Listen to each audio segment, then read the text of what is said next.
সামাজিক ধরনের মানুষ। বহুদিন অনেক রাত পর্যন্ত বাইরে ঘোরাঘুরি করি। আমার বন্ধুরাও কখনো কখনো মাঝরাত্রে এসে আমার বাড়িতে হাজির হয়। সেই রকম কেউ এসে দরজায় ধাক্কা দিলে অবাক হওয়ার কিছু ছিল না, কিন্তু কারুকে কোথাও দেখতে না পেয়ে আমাকে এই সিদ্ধান্ত নিতেই হলো যে হাওয়ায় ধাক্কা লেগেছে, কিংবা ইঁদুর টিঁদুর খটখট করছিল। ফ্ল্যাটের মধ্যে ইঁদুর থাকা তো ভালো কথা নয়। শান্তা ইঁদুর দেখলে খাটের ওপর লাফিয়ে ওঠে। কাল সকালে এর একটা কিছু করতে হবে। আলো টালো নিভিয়ে আবার ফিরে এলাম। শান্তাকে একটু মৃদু বকুনি দিয়ে বললাম, কোথাও কিছু নেই, শুধু শুধু ঘুম থেকে জাগালে আমাকে। শান্তা লজ্জা পেয়ে আমাকে খুশি করার জন্য বলল, এই সিগারেট খাবে? সিগারেট দেশলাই এনে দেবো? আমি বললাম, না থাকি, ইচ্ছে করছে না। আবার শুয়ে পড়লাম।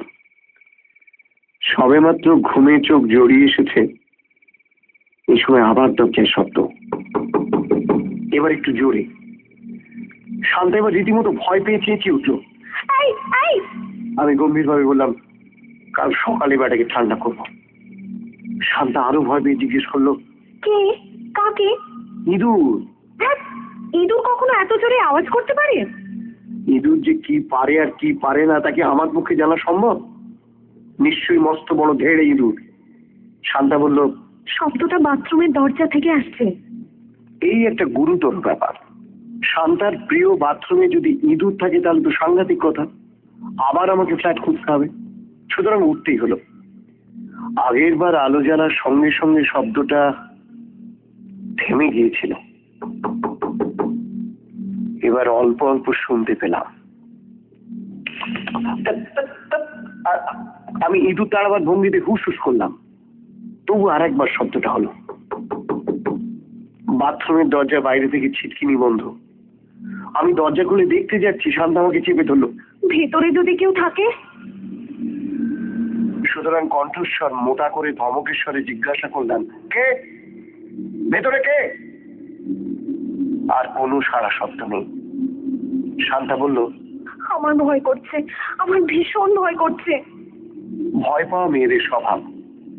অনেক সময় ভয় হলে মেয়েদের মানায়, কিন্তু স্ত্রীর সামনে যে স্বামী সাহস দেখায় না তার জীবন ব্যর্থ।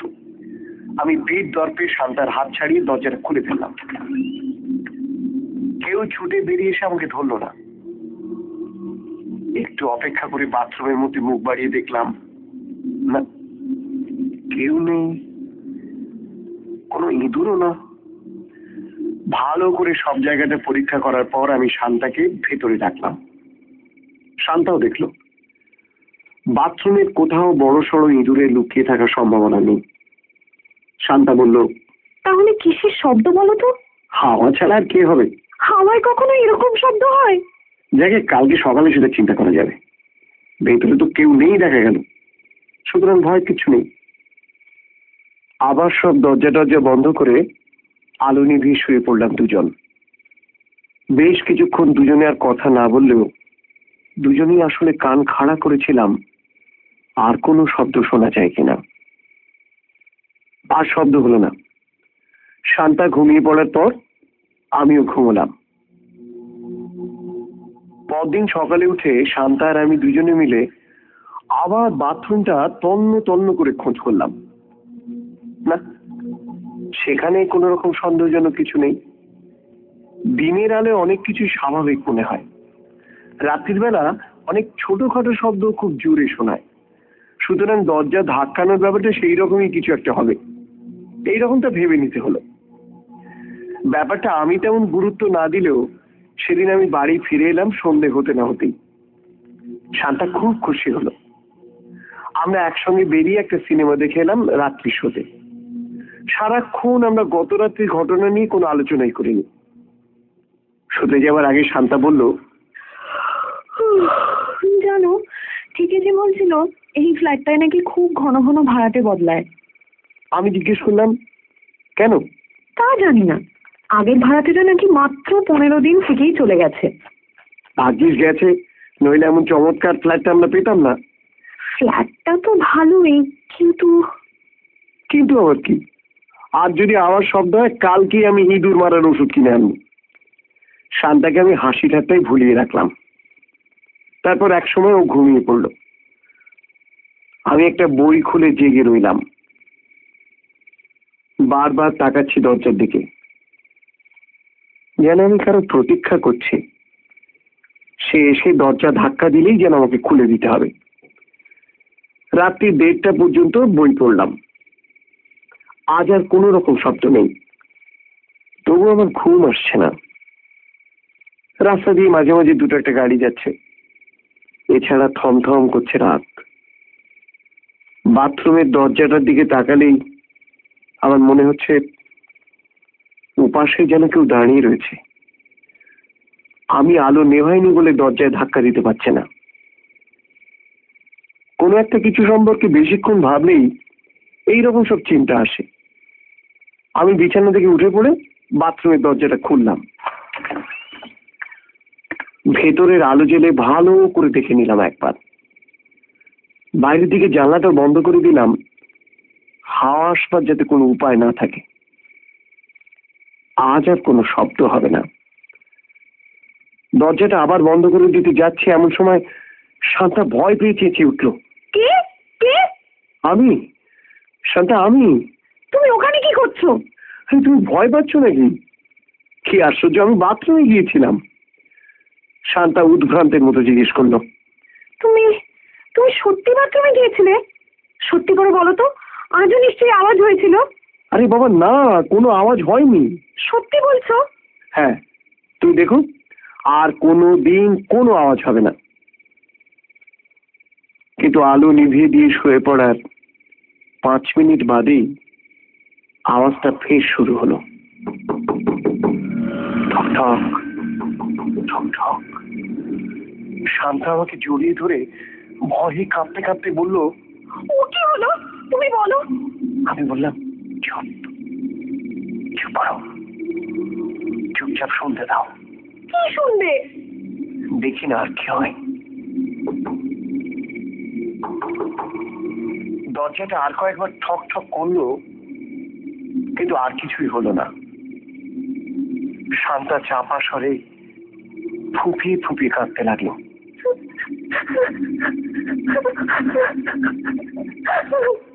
আমি বললাম, একটা রাত জেগে থেকে দেখা যাক না কি হয়। শান্তা বলল, তুমি ঠিক ঘুমিয়ে পড়বে। তুমি ঘুমিয়ে পড়লে আমি ভয় মরে যাব। না না, ঘুমোবো না। আর একটা কাজ করা যায়, বাথরুমের দরজাটা খুলে ফাঁক করে রাখা যায়। উঠে তাই করলাম। শোবার ঘরের পাশে বাথরুমের দরজাটা খুলে রাখা শান্তার একেবারে পছন্দ নয়, কিন্তু অতি কষ্টে ওকে রাজি করালাম।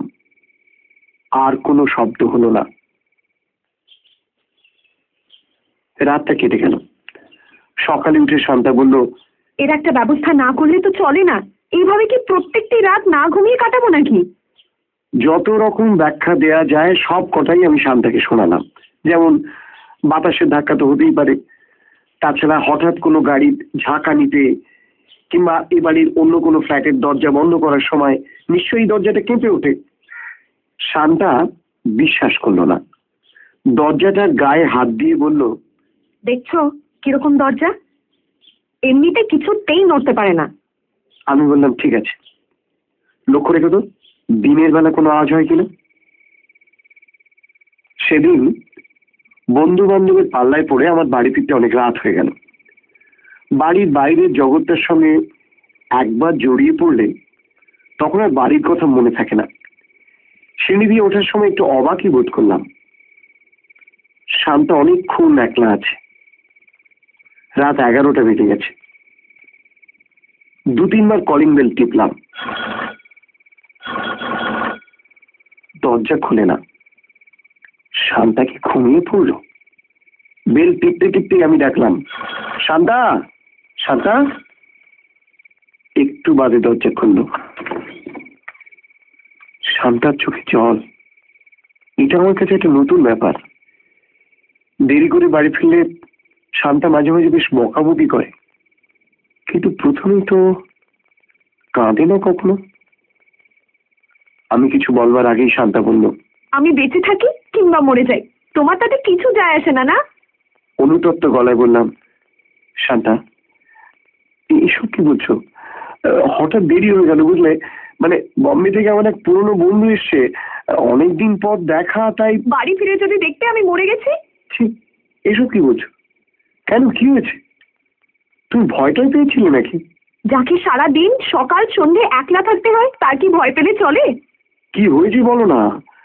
আবার কি ওই দরজাটা? না, কিছু হয়নি। কাছে গিয়ে শান্তার মাথায় হাত দিয়ে বললাম, লক্ষ্মীটি, রাগ করো না, আর একদিনও আমি দেরি করবো না। এরকম কতবার বলেছো? জানো এই ফ্ল্যাটে একটি মেয়ে আত্মহত্যা করেছিল। যা। আমাকে আজ 2-3 জন বলল। মেয়েটি আমারই বয়সী ছিল, খুব সুন্দর দেখতে। দেখে রাত্রিবেলা আর ওইসব গল্প বলতে হবে না। শোনো, আমি বাইরে থেকে খেয়ে এসছি, খাবো না, শুয়ে পড়া যাক। আজ রাত্রিটা ভালো করে ঘুমোতে হবে। শান্তার কোনো কথা বললো না, কিছুক্ষণ গম্ভীর হয়ে রইল।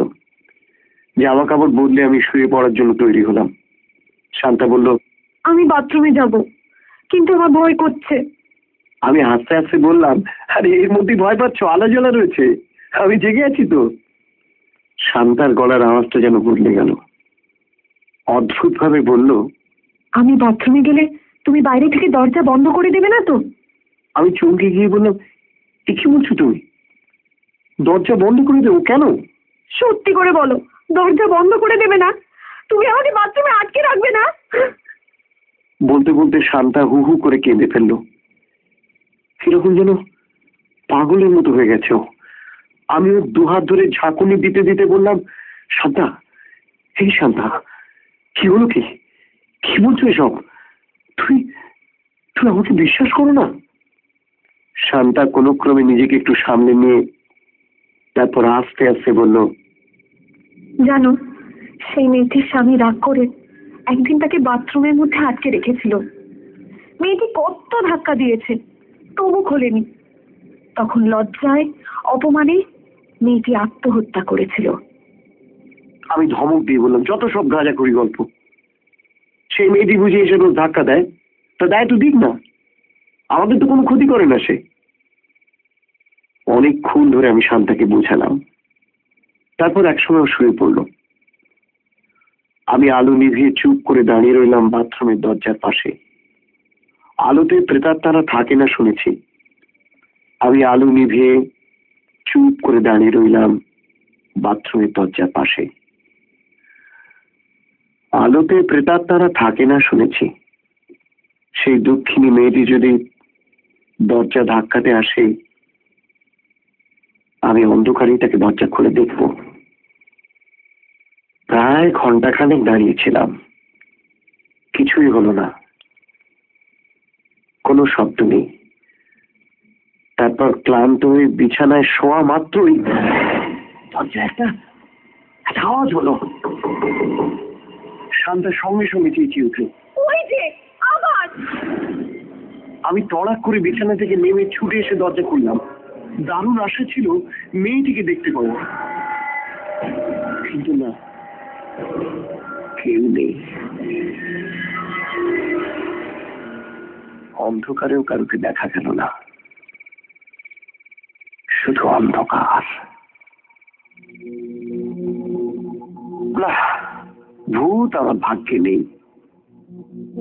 আমার চোখের সামনে ওরা যেন কিছুতেই আসতে চায় না। তবে সেই দরজার আড়ালে কি ছিল, কেন বাথরুমের দরজায় কুণ্ঠিত ধাক্কা পড়তো, তা আমি কোনোদিন জানতে পারিনি। আবার ফ্ল্যাট বদল করতে হয়েছে শান্তার জন্য। এ ফ্ল্যাটের বাথরুম তেমন ভালো নয়, কিন্তু শান্তা আর কোনো অভিযোগ করে না।